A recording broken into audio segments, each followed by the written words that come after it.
Different types of welding jobs Part 2. Rig welder. Gumagawa ang mga rig welder sa mga oil rig o offshore para itayo at mapanatili ang tibay ng mga ito. Ito ay kadalasang nasa dagat, at ang mga rig welder ay kadalasang nakatira sa mga rig o barko na minimaintain nila sa loob ng ilang linggo o buwan. Sila ay nagtatrabaho ng 12 oras sa loob ng isang araw, 7 araw sa isang linggo bago ganap na magpahinga ng ilang linggo o buwan, dahil sa mataas na skills o qualifications na kinakailangan upang gampanan ang trabahong ito at kailangan ng napakahabang oras ang kanilang pagtatrabaho, ang mga rig welder ay ilan sa mga may pinakamalaking sweldo sa larangan ng welding. Rig welder. Underwater welder. Welder sa ilalim ng tubig. Kung gusto mong lumangoy at sumisid, maaari mong isaalang-alang ang pagiging isang underwater welder. Gumagawa sila ng iba't ibang gawain kabilang ang pagtatayo sa ilalim ng tubig, paggawa at pagkukumpuni ng barko, pagkukumpuni at pagtatayo ng mga dam, at marami pang ibang gawain. Madalas silang nagtatrabaho sa bukas na karagatan, ngunit mayroon ding maraming pagkakataon sa baybayin na may mga ilog at lawa. Ito ay isang napakataas na sweldong trabaho para sa isang welder, ngunit nangangailangan din ito ng espesyal na pag-aaral. Upang maging isang underwater welder, kailangan mo munang maging isang commercial diver, pagkatapos ay kailangan mong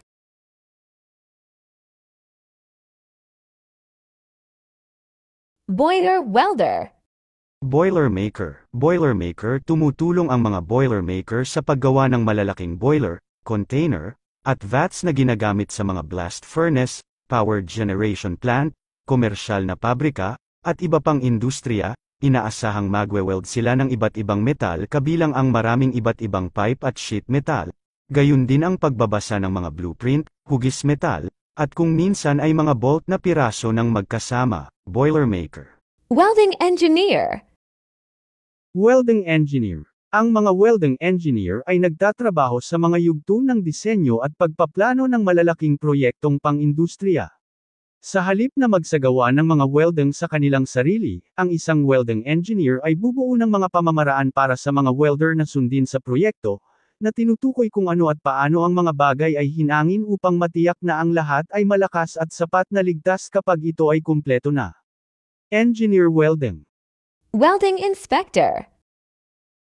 Welding inspector. Ang mga welding inspectors ay kailangang maging napakakaranasan at maunawaan ang mga proseso ng welding ng mahusay. Hindi sila masyadong gumagawa ng welding sa kanilang trabaho, sa halip, sinisiyasat ang mga weld na ginagawa ng welder, upang matiyak na natutugunan nila ang lahat ng kinakailangang pamantayan, para sa kaligtasan at kalidad ng mga welding. Welding inspector, minsan kakampi at minsan ay kalaban. Different types of welding jobs.